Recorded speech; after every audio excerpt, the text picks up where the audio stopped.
The bear was a hulking monstrosity. It stood over Joe like this, with its ears pointed up, its head low, just grizzled as hell, ready to destroy his body. What's up, guys? Iceman here. Welcome to Chilling Tales. So, this one is a grisly attack for the ages.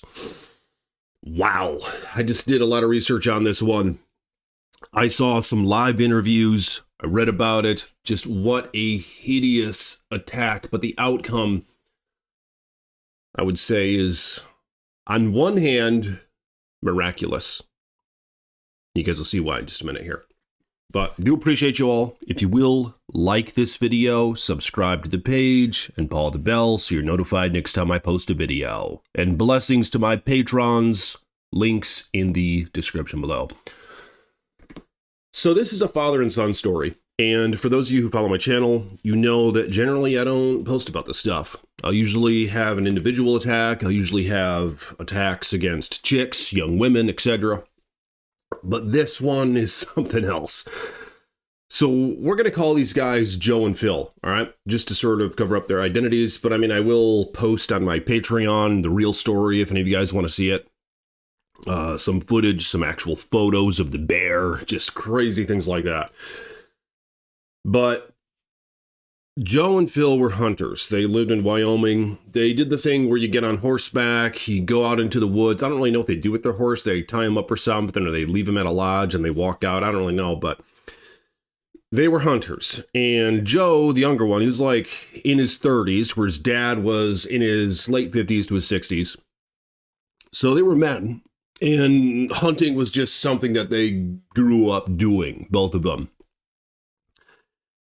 They liked hunting elk, caribou, moose in these regions. They went up, beautiful region in Wyoming. And Joe liked to use the bow and arrow. They said they would often go bow hunting, and then if they didn't get anything that year, they'd do rifle season and get something. The bow aspect, to my understanding, the reason why Joe liked it was because you get so close and personal. And you have to be stealthy, you have to camouflage yourself up. Often you'll see the bow hunters will be wearing all camo, whereas the rifle hunters will have to wear hunter orange, right? That's just how it works. That's how the laws are, to my understanding. So bow hunting is a lot more of a primitive, strategical sort of way, right?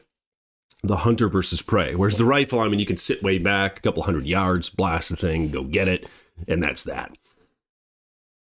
So this was bow hunting. And what happened was chilling. So Phil, the father, before this endeavor, now I know some of you guys are going to judge this video by this, all right? I've had some flack by saying stuff like this before, once or twice.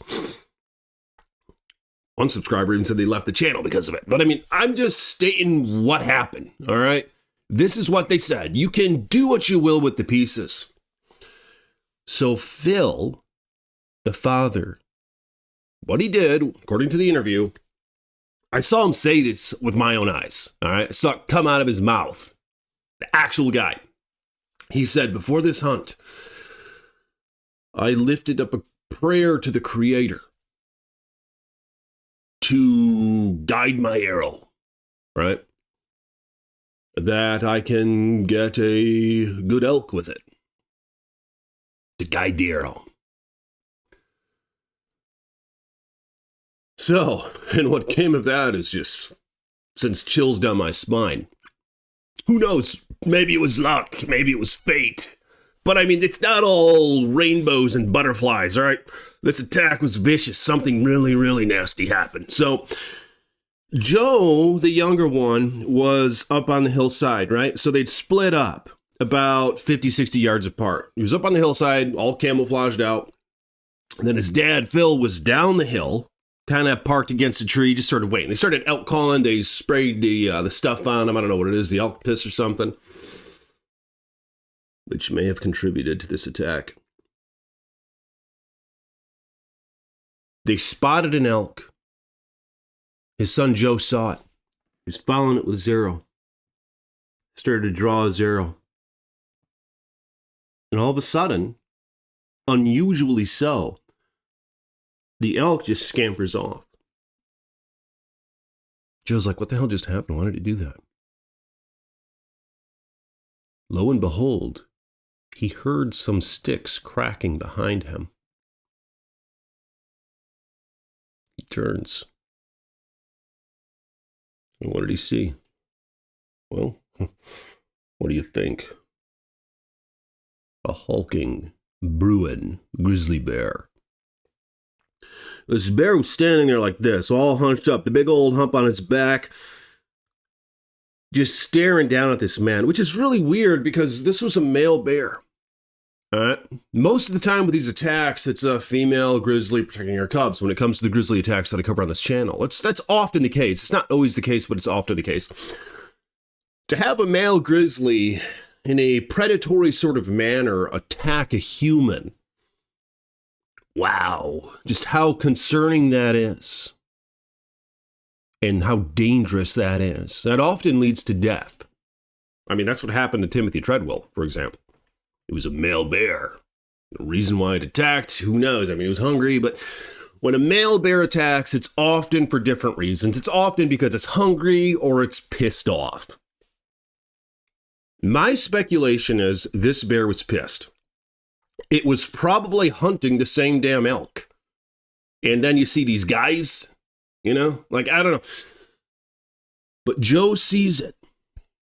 He said it was about 20 yards away, so it wasn't all that close just yet. Just hulking, staring at him. And it started inching toward him. And Joe, of course, started yelling at the bear.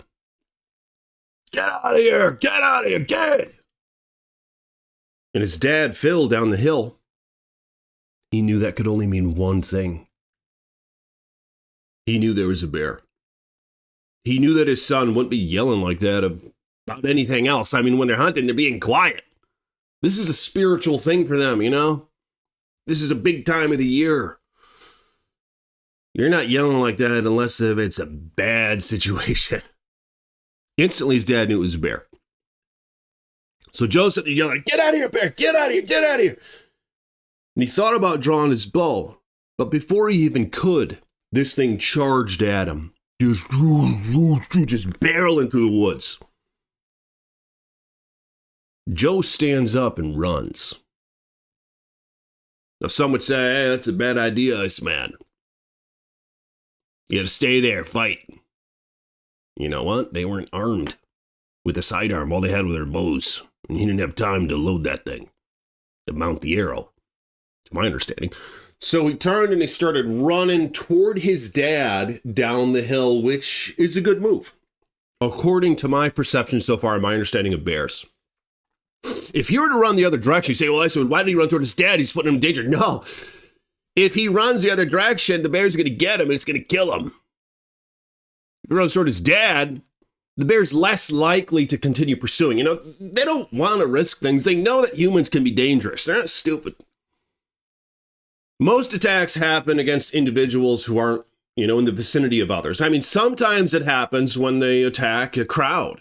It's very rare. Sometimes it happens where they'll attack a person when another person's very close. But it's very rare. Because bears, they're smart, you know, they don't want to hurt themselves. Yeah, they know they could take two men. But then again, I don't think they really understand man fully. They're like, what are these creatures walking around? They have these sticks in their hands and they cause things to die with them. You know, I mean, I don't know if they put those two together or not, but they know that we're mysterious things. They're good at risk evaluation too. So Joe's running down the hill. This bear is just barreling through the trees, just chasing him head down. You can hear just the grass, the nuts just crushing under the bear's paws. Joe turns and looks, getting closer and closer. He just sees that skull just getting bigger and bigger coming after him. Joe's just scampering down the hill, man. His dad sees it chasing his son. The first thing that he thinks is, my God, I remember this boy being in my hands as an infant and he's about to get mauled by this giant monster of a creature. His dad barely had any time to react, no pun intended. He drew his arrow. The bear, the son's right here, the bear's right here, the dad's down here, kind of looking up at him. He drops the arrow, pulls it back. He said he took extra time because he didn't want to hit his son. He held his breath, aimed to the center of mass of the animal, and boom, released it. Joe said he felt and saw the arrow hiss by his leg. And he didn't know what happened. The bear didn't even react. All right, so did they hit the bear? Did the arrow hit the bear? It didn't even react. It continues chasing the son. Seconds later, the son turns. He gets kind of stuck by some trees, and boom! Bear collides with him. Takes him to the ground, just thrashes and thrashes and thrashes. And Joe's sitting there, he's on his back at first. He says he kind of turtles up on his back. But then he was like, I got to fight this thing off. He's like, it's going to get my neck. It's going to wrap its jaws around my skull and crush it. You just don't know. I mean, I've seen some horrific things. And I've spoken on them on this channel. Check out my other videos if you guys haven't yet. These things are capable of crushing the skulls of humans. I've heard stories on this channel of eyes popping out of their sockets, people losing their sight, people getting scalped, faces getting ripped off, literally, while the victim is still alive. It's hideous, but Joe knew these things are dangerous. I mean, these guys are in bear country, they grew up around here. So he wanted to get on his back with his belly up. Now, I don't know if that's a good idea. I don't think I would have done that. They say if you expose yourself like that, it's going to go for your innards. But he had to think quick, and that's what he did. He rolled to his back so he could guard he was like this with his arms, boom, boom, boom, boom, on his back. The bear was just clawing into him. Just grabbing onto his shoulder, just thrashing. And Joe's protecting himself. His hand's getting bitten up, his wrist is getting bitten up. Phil rushes to the scene. He sees this horrific thing taking place before his eyes. His son just getting thrashed around like a rag doll. What does Phil do? It was such a mess. He didn't want to try to shoot it again. I mean, it was thrashing the kid all over the place with a young man. Almost without thinking, Phil just takes his bow, this nice compound bow, this heavy thing, and he just starts beating the hell out of the bear with it. Boom, boom, boom, boom, boom, boom, boom, boom, swatting, beating the shit out of the thing. The bear's hardly reacting, just getting knocked around by the bow a little bit, but just thrashing the kid. And Phil knew that he was putting himself at risk. He knew he was about to die. Potentially. And he knew his son was about to die. Potentially. Phil gets exhausted. I mean, he's just, bam, just beating the hell out of the bear with his thing, right? And, jeez. It's crazy and unusual, but what happened next is shocking. The bear releases Joe. Now, they were both almost certain it was going to go after his dad, Phil, standing right there exhausted after beating the hell out of the bear with his bow. The bear steps back, just gasping for air. Joe is just crushed against these trees in the ground, covered in blood. His dad is terrified. He's like, my son is going to die. I've never seen so much blood in my life. The bear just starts backing up, looking at them both. It even turns its back to them and begins walking down the hill, or back up the hill. Or maybe down the hills, to the side a little bit. Just making its way down the hill. It turns and looks back at him. Only like 10 yards away. Joe's sitting there against the street. He's like, shoot it. He's like, shoot it again. He's like, shoot it. They didn't even know if he shot it the first time. They weren't sure what the hell happened with that arrow. His dad is in shock. He's looking at his son. He's looking at the bear. His son's yelling at him to shoot it. His son's covered in blood. He's like, he's dead. In minutes, he's dead. He can't survive like that. Before he can even make a decision, the bear looks back again, hulking.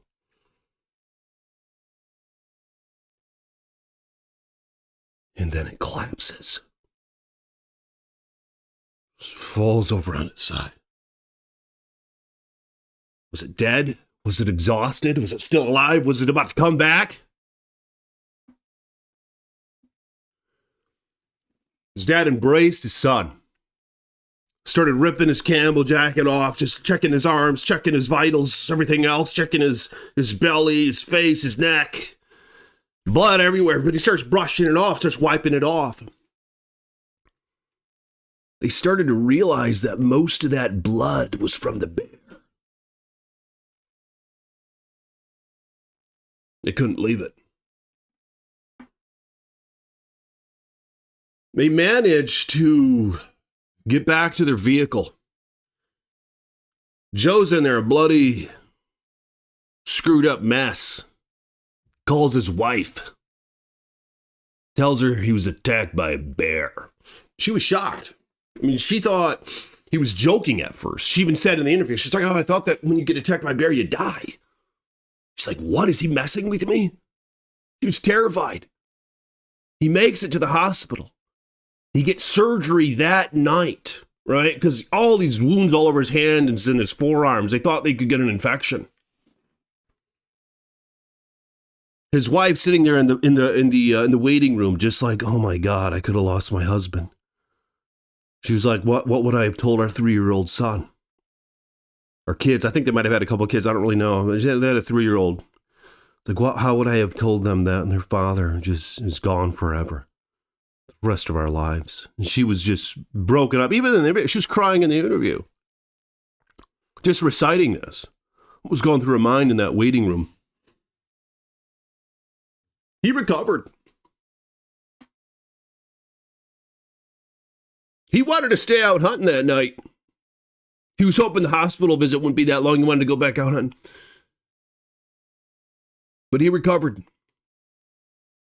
Here's what's crazy. In Wyoming, when you kill a bear like that, it has to be investigated because, you can't just go out and shoot them and they're like, these people might be making up a story. Maybe he shot the damn bear first, then it attacked him. I mean, they got to go and investigate. So these rangers or whatever, they go out there, they investigate the scene, they sort of navigate the trail of the arrow and everything. And they even said those terms, the path of the arrow was perfect. And it hit the bear right in its vital artery.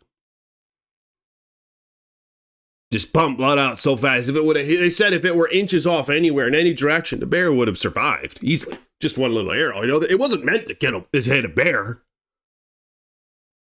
These bows weren't strung for that, Wasn't the right kind of head and all that kind of tip. He got it right in the right spot, man. This bear was barreling down the damn hill. His dad was frantic when he shot that thing. I mean, the family takes it as a sign from the creator.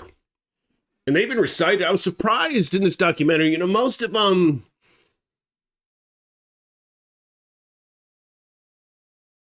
I just don't know if they like the Bible God, you know what I mean? Most of the big outlets and all that. But I was surprised to hear him talk about it. He said, oh, yeah. They pray to the creator, this and that. And oddly enough, this arrow kind of made way of the verse. I didn't look up the verse. They said something along the lines of the path of the arrow being guided by God. All right. And yeah, looking back, it's like, yeah, what a thing that was. I mean, the family took inspiration from it. You know, they're like, oh yeah, my dad's my hero. God was with us. The creator was with us. He guided the arrow, the creator. But then the dad's like, oh, no, I don't see myself as a hero. I love my son more than life, is what he said. But take it as you guys will. But I mean, that's the story. What a thing that was. I mean, the guy, he probably would have been destroyed if that arrow, I mean, if what are the arrow, what a shot. That bear was looking for business, you know? I mean, these small grizzlies, they're nothing to be messed with. All right? They took photos of the bear, this and that. I didn't really hear anyone speculate on the cause. I mean, I think it's because they were hunting. They were competitors, you know, and the bear was probably startled by him a little bit. But it's odd. It was 20 yards away when it saw him, and it still attacked. I mean, normally you'll hear that with a sow. If you're 20 yards from the cubs, that's really close. But if it's a Bruin lone grizzly, and he's 20 yards away and he still charges you, it kind of seems like it was personal. They might have been after the same prey. I don't know. But what do you guys think? What's your speculation on this? Let me know your thoughts on the matters below, in the comments below. And like this video if you will. Subscribe to the page. Become a patron if you want to support the Chilling Tales. And I'll see you all tomorrow. Peace be with you.